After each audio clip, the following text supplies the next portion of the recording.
Hello বন্ধুরা, আমি হচ্ছে রাহুল। আর আজকে আমি যাত্রা করব শিলিগুড়ি টু কলকাতা মাত্র 700 টাকায়, তাও আবার স্লিপার বাস। বা কলকাতা টু শিলিগুড়ি 700 টাকা স্লিপার।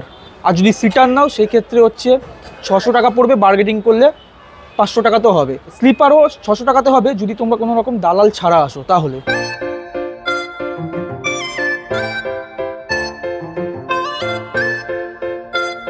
দেখো, সবাই যে 2000-3000 দিয়ে স্লিপারে আসবে এমনটা তো সামর্থ্য নাও থাকতে পারে, তাই মাত্র 700 টাকায় স্লিপার বাস দেখাবো আজকে তোমাদেরকে আমি। এই বাসটা থাকবে নন এসি, কিন্তু 700 টাকায় স্লিপার পাবে তোমরা। এই গাড়িতে কিন্তু মাল রাখলে কোনো রকম ওই কাগজ বা কুপন টাইপের কিছু দেয় না, যে থাকে না সিট নাম্বার দিয়ে ব্যাগ নাম্বার, ওরকম কিন্তু কিছুই থাকে না। চলো তোমাদের একবার আমি বাসটার ভেতরটা দেখিয়ে দিই।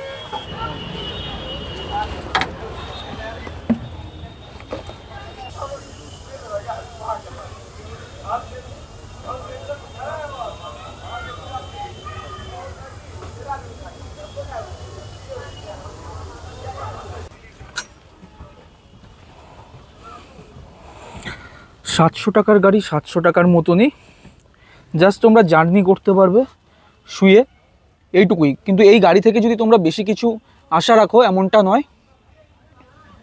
এই হচ্ছে গাড়ির স্লিপারের গদি ওই কি বলবো, শোয়ার মতনই, মানে যা বললাম 700 টাকার মাল 700 টাকার মতনই।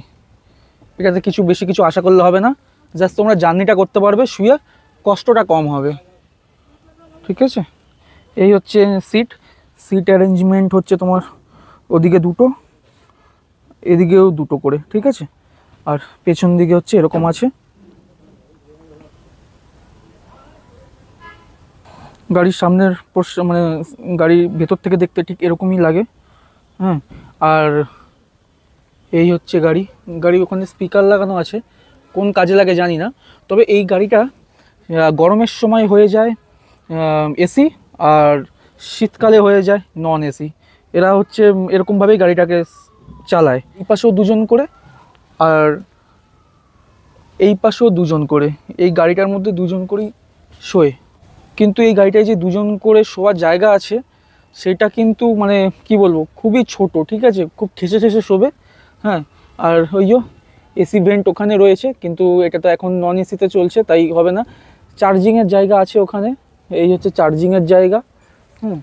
আর ওখানে হচ্ছে ওই বোতল বা কোনো কিছু জুতো এসব রাখতে পারো, সেই জায়গাটা ওইটা। এখানে একটা লাইটের মনে জায়গা ছিল, জানি না লাইট জ্বলে কিনা আদেও। এখন কি বলবো, 700 টাকা আর কি কমপ্লেন করবোই বা। কিন্তু এই কিন্তু গদিগুলো নোংরা, ঠিক আছে, যে পরিষ্কার এমনটা নয়, দেখো নোংরা, ঠিক আছে, মানে কি বলবো। আজ যাত্রা করছি শুধু একটাই কারণ সবাই তো আর ভলভোতে আসতে পারে না, অনেকে চায় কম পয়সার মধ্যে জাস্ট গন্তব্যস্থলে পৌঁছালেই হলো। তো তাদের জন্য এই ভিডিওটা আমার। ভালো লাগলে ভাই লাইক করো, চ্যানেলটা সাবস্ক্রাইব করো, কারণ এই গাড়িতে আজকে জার্নি করতে গেলে আমারও ফাটবে। তাই তোমাদের জন্য এই ভিডিওটা বানানো আমার পুরোপুরিভাবে, কারণ আমার ব্যক্তিগতভাবে কোনো শখ নেই এই গাড়িতে যাওয়ার মতন। কিন্তু তা সত্ত্বেও আমি চাই তোমাদেরকে, কেন ইউটিউবে প্রত্যেকে ভলভো শ্যামলি এই হই হ্যান ত্যান গ্রিন লাইন যাবতীয় আছে যারা ভলভো চালায়, আর সেই গাড়িরই কন্টিনিউ ভিডিও আছে। কিন্তু আমি নিয়ে এসেছি একটু অন্য ধরনের, যাতে ভলভো এসব ছেড়েও যাতে অল্প পয়সা তো লোকে গন্তব্যস্থলে পৌঁছাতে পারে। কারণ সবার সামর্থ্য নেই যে 4000 টাকা বা 3000 টাকা দিয়ে স্লিপারে ভলভোতে যাবে। তো তাদের জন্য এই গাড়িটা, কটনগুলো পরিষ্কার আছে, ঠিক আছে। বালিশ এই গাড়িতে দেয় না, চাদরও এই গাড়িতে নেই। তো অতএব বালিশ আর চাদরের কথা ভুলেই যাও, আর জল ওটার কথাও ভুলে যাও। গাড়ির নিচের অবস্থা এরকম, মানে গাড়িটা মেনটেনেন্স করে না, ঠিক আছে। গাড়িতে কিন্তু মেনটেনেন্স একদমই নেই, মানে জিরো মেনটেনেন্সে যতদিন পাচ্ছে চালাচ্ছে, এরকমই অবস্থা। জাস্ট আমি কি বললাম, তোমরা গন্তব্যস্থলে পৌঁছতে পারবে এমন গাড়ি। গাড়ির মধ্যে এই একটাই সিট আছে যেটা সিঙ্গেল সিট, নাহলে বাদ বাকি সব ডবল শোতে হয়।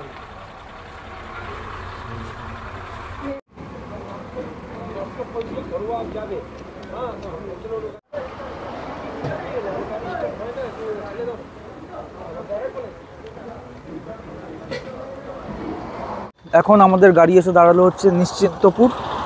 আর এখানে একটা ধাবা আছে, সেই ধাবার সামনে হচ্ছে আর এখানে একটা ধাবা আছে, সেই ধাবাতেই গাড়িটা এখন দাঁড়ালো।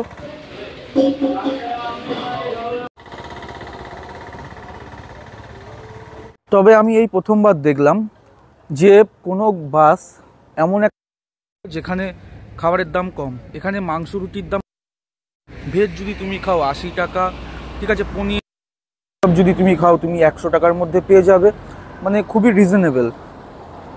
আর এটা দেখে সত্যিই খুব ভালো লাগলো। আর আমার যতদূর মনে হয় যে যেরকম গাড়ির টিকিট কাটে সেই গাড়িগুলোর দাঁড়ায়, যেমন আমরা 700 টাকার টিকিট কেটেছি, আর এই গাড়িতে যারা প্যাসেঞ্জার আছে প্রত্যেকে মোটামুটি এই দামেরই কেটেছে, 300-700 এর মধ্যেই।